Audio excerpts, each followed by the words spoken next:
8th episode की starting में हम देखते हैं कि शिंजू ने होंगचू को किस कर लिया था और वहाँ पर अब होंगचू शिंजू को धक्का देकर पीछे करती है और उससे पूछती है कि क्या यूना से तुम्हारा ब्रेकअप हो गया है। शिंजू वहाँ पर कुछ नहीं कहता। अब होंगचू कहने लगी थी कि क्या तुम मेरा मजाक बना रहे हो। वहाँ पर उसे काफ़ी गुस्सा भी आ गया था। शिंजू कहता है कि ऐसा नहीं है और क्या तुम मुझे लेकर कुछ भी फील नहीं करती।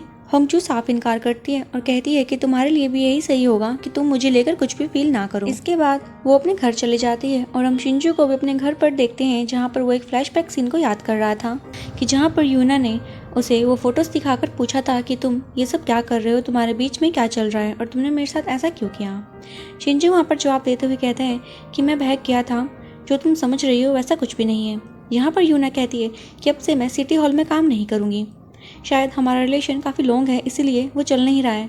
अब तुम पहले अपनी फीलिंग्स को ख़त्म करना, तभी हम कुछ आगे बात करेंगे। अब वापस से सीन प्रेजेंट में आता है जहाँ पर हम होंगचू को देखते हैं जो यही सब बातें याद कर रही थी और कहने लगी थी कि मुझे उसको वहाँ पर थप्पड़ मारना चाहिए था जब उसने मुझे किस करी, मुझे अपनी आइज़ क्लोज नहीं करनी चाहिए थी।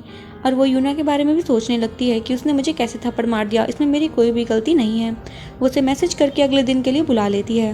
वहीं अब हम यूना को देखते हैं जो हिंसू के साथ लेटी हुई थी। उसे वहाँ पर होंगचू का मैसेज आता है और वो सोच में पड़ जाती है कि वो मुझे मिलने के लिए क्यों बुला रही होगी। अब हम नेक्स्ट डे का सीन देखते हैं जहाँ पर यूना होंगचू से मिलने के लिए पहुँच जाती है और होंगचू वहाँ पर पानी के गिलास को देखकर बोल रही थी कि मेरा मन कर रहा है कि तुम्हारे ऊपर ये पानी का गिलास फेंक दूँ, लेकिन इसमें पानी ही वेस्ट होगा।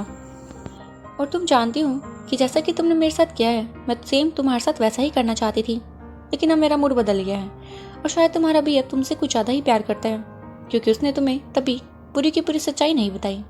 इसके बाद वो वहाँ से चली गई थी और नेक्स्ट सीन में हम उसे सिटी हॉल के अंदर देखते हैं जहाँ पर होंगचू को शिंजू का मैसेज आ रखा था और वो उसे मिलने के लिए बुलाता है। अब होंगचू शिंजू के कैबिन में जाती है और उसे एक रिपोर्ट भी देती है। वहाँ पर वो उससे बोलने लगी थी कि तुमने यूना को सब कुछ सच क्यों नहीं बताया, मैंने उसे सब कुछ सच सच बता दिया है। तो शिंजू उससे पूछते हैं कि क्या तुमने उसे सब कुछ बता दिया, जिस पर होंगचू कहती है कि मैंने बस उसे कल रात वाली बात नहीं बताई है। शिंजू कहता है कि तुमने ऐसा क्यों किया। होंगचू कहने लगी थी कि वो मेरे लिए बड़ी बात नहीं थी, किसी को किस कर देना ये कोई बड़ी बात नहीं है, मैं काफ़ी ज़्यादा ओपन माइंडेड हूँ और अगर तुम्हें ये चीज़ प्रॉब्लम दे रही है तो इसमें मैं कुछ भी नहीं कर सकती, मुझे कुछ इंपॉर्टेंट काम है। और ये कहते ही वो वहाँ से बाहर चली जाती है। बाहर उसे जैक्यूंग मिल जाता है जो उसका मूड देखकर उसे चुटकुला सुना देता है। वहाँ पर वो दोनों हंस रहे थे, इतने में शिंजो बाहर आता है जो होंगचू को कह रहा था कि तुमने तो कहा था तुम्हें इंपॉर्टेंट काम है और तुम यहाँ पर खड़ी हंस रही हो। वो कहती है कि हाँ मुझे काम है और ये कहते ही वो वहाँ से भी चली जाती है। इसके बाद सीन शिफ्ट करते हैं और हम सिटी हॉल के अंदर मिस्टर यून को सेब्यूक और सूजियोंग के साथ देखते हैं। वहाँ पर वो उनसे डेट की टिप्स पूछ रहे थे। इतने में मिस पोंग वहाँ पर आती हैं जो उनसे पूछती है कि तुम किस बारे में बात कर रहे हो। मिस्टर यून वहाँ पर झूठ कह देते हैं कि अभी जो सिटी हॉल में फंक्शन होने वाला है ना, हम उस बारे में बात कर रहे हैं। अब यहाँ से सीन शिफ्ट होता है और हम होंगचू को देखते हैं जो कि एक जगह पर जाकर आवारा बिल्लियों की फ़ोटो ले रही थी। तभी वहाँ पर वूरम आता है और वो दोनों एक जगह पर बैठकर बातचीत स्टार्ट करते हैं। वूरम वहाँ पर एक लड़की के बारे में कह रहा था कि जीहुन ने मेरा हाथ पकड़ा और वो हाथ 5 मिनट तक उसने पकड़ के रखा, लेकिन मुझे कुछ भी फील नहीं हुआ, मैं उसे पसंद नहीं करता हूँ।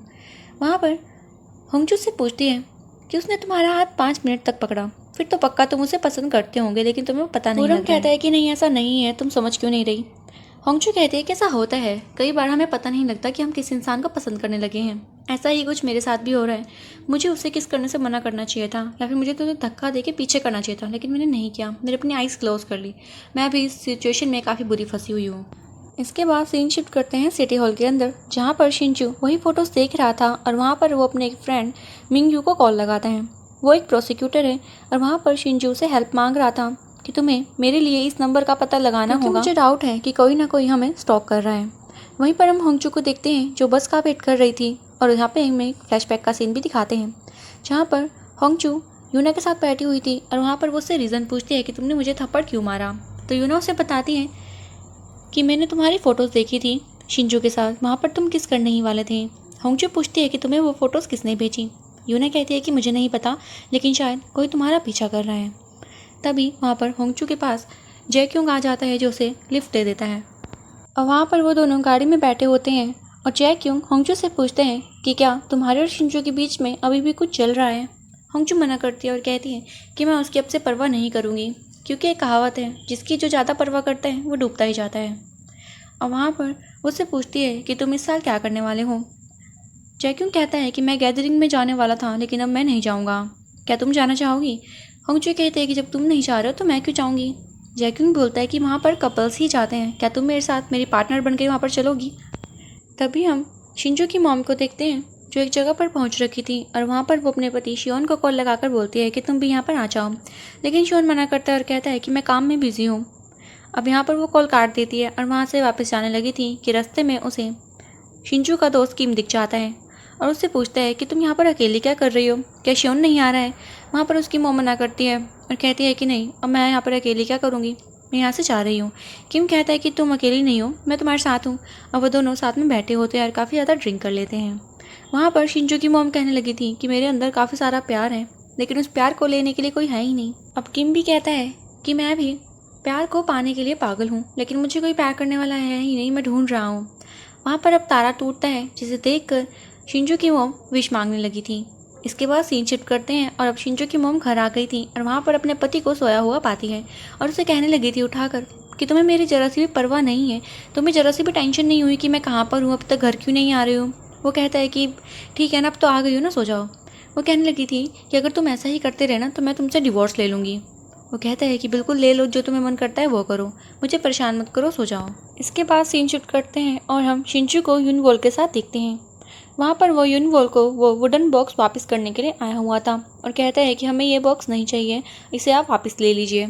यूनवॉल मना करती है और कहती है इस बॉक्स का जो मालिक है वही इस बॉक्स को ले सकता है, मैं इस बॉक्स को नहीं ले सकती। शिंजू कहता है कि मैं इस बॉक्स को लेकर अब होंगचू के पास नहीं जाऊँगा, हमारे बीच में काफ़ी बातें ऐसी हो गई है जो कि नहीं सुधर सकती। यूनवॉल कहती है कि तुम दोनों की नियति मिली हुई है, तुम उसे नहीं बदल सकते। तुम होंगचू को प्यार करने लगे हो। शिंजू मना करता है और कहता है कि ऐसा कुछ भी नहीं है, मेरा दिल जोर से धड़कता है, इसका कारण ये है कि मैं बीमार हूँ। अब यहाँ से सीन शिफ्ट करते हैं होंगचू के घर की तरफ, जहाँ पर वो भी शिंजू के बारे में ही सोच रही थी, वो उसे दिमाग से नहीं निकाल पाती। वहाँ पर अब उसे यूनवॉल का कॉल आता है जो उसे कॉल पर कह रही थी कि तुम अपने घर के बाहर जाकर देखो। वहाँ पर शिंजू खड़ा हुआ था जिसको होंगचू कहती है कि तुम यूनवॉल से मिलने के लिए क्यों गए, तुम्हें तो इस बॉक्स को फेंक देना चाहिए था। शिंजू कहता है कि मैं ऐसा नहीं कर सकता, ये मेरे हक में नहीं है, तुम्हें यूनवॉल ने बताया होगा कि इस बॉक्स के साथ क्या करना है। वो कहती है कि हाँ, हमें इस बॉक्स को उसी जगह पर रखना होगा जहाँ से ये लाया गया था, और अगर हमने ऐसा नहीं किया तो कुछ गलत घटित हो सकता है। तो वो दोनों अब उस भूतिया टेम्पल के पास जाने का डिसाइड करते हैं जो कि अब टूट चुका था। इसके बाद वो दोनों को हम जंगल में देखते हैं जहाँ पर होंगचू शिंजू से पूछ रही थी क्या तुम्हें उन फोटोज़ के बारे में पता है जो कि यूना के पास है। शिंजू हामी भरता है और कहता है कि हमें कोई स्टॉक कर रहा है। होंगचू कहते हैं कि इसका मतलब यहाँ पर भी हमें कोई पीछा कर रहा होगा। शिंजू कहता है कि नहीं, इस जगह को मैं जानता हूँ, यहाँ पर वो नहीं है। अब कुछ दूर जाकर होंगचू वहाँ पर पैर फिसलने से गिर जाती है और बॉक्स भी नीचे गिर गया था। वहाँ पर वो देखती हैं कि बॉक्स के नीचे एक और बुक थी जो कि उन्हें पहले नहीं दिखी थी। वो बुक श्राप वाली थी जिसमें कि काफ़ी सारे श्राप लिखे हुए थे। होंगचू से पढ़ने लगती है लेकिन शिंजू उसे बंद कर देता है और कहता है अब इसका कोई भी मतलब नहीं है, हम इस बॉक्स को वापस रखने जा रहे हैं। अब जैसे ही वो थोड़ा आगे बढ़ते हैं वहाँ पर काफ़ी तेज आवाज़ सुनाई देती है जिस पर होंगचू डर जाती है और शिंजू को वहाँ पर कुछ अजीब सा दिखाई देता है और वो होंगचू को वहाँ पर अपनी बाहों में ले लेता है और कहता है कि तुम इस चीज़ को मत देखना। लेकिन होंगचू कहते हैं कि प्लीज़ मुझे देखने दो। अब जैसे ही उसने वहाँ पर देखा था वहाँ पर एक डॉल लटक रखी थी और उस पर एक पेपर भी था जिसमें कि शिंजू का नाम लिखा हुआ था और उसके अंदर एक कील भी थी। उसे देखकर वो दोनों ही घबरा जाते हैं। तो शिंजू कहता है कि तुम्हें इसे देखने की ज़रूरत नहीं है, तुम यहाँ से चलो। लेकिन होंगचू से रोकने के लिए कहती है और कहती है ये पजामा तो मेरा है जो कि खो गया था। अब यहाँ पर पुलिस आ जाती है और होंगचू और शिंजू पुलिस को सारी बात बताते हैं।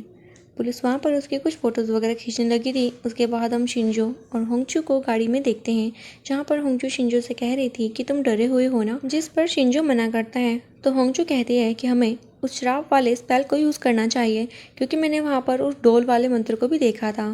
जिस पर शिंजू मना करता है और कहता है कि मंत्र वगैरह कुछ नहीं होता, तुम उसको भूल जाओ। और वहाँ पर वो एक जगह रुकते हैं और शॉप पर जाकर शिंजू एक स्टन गन लेता है जो कि एक इलेक्ट्रॉनिक गन है और वहाँ पर वो कुछ स्प्रे भी देता है। जिस पर होंगचू कहते हैं कि मैंने तो कहा ही था कि तुम डरे हुए हो। शिंजू कहता है कि मैं तुम्हारे लिए डरा हुआ हूँ और वही सामान तुम्हारे लिए ही ले रहा हूँ। उसके बाद वो उसे घर ले आता है जहाँ पर वो होंगचू के विंडोज़ चेक कर रहा था कि वो तो खुले हुए हैं और वहाँ पर होंगचू को डांट कर कहता है कि तुमने विंडोज़ बंद क्यों नहीं करी है। होंगचू कहते हैं कि तुम इतना डरने की ज़रूरत नहीं है, अगर कुछ प्रॉब्लम हुई तो मैं जैक्यूंग को बुला लूँगी। शिंजो कहता है कि अगर वो घर पर नहीं हुआ तो मुझे लगता है मुझे यहाँ पर रुक जाना चाहिए, जिस पर होंगचू मना करती है और कहती है कि तुम इतनी परवाह क्यों कर रहे हो, तुम इतनी टेंशन मत लो।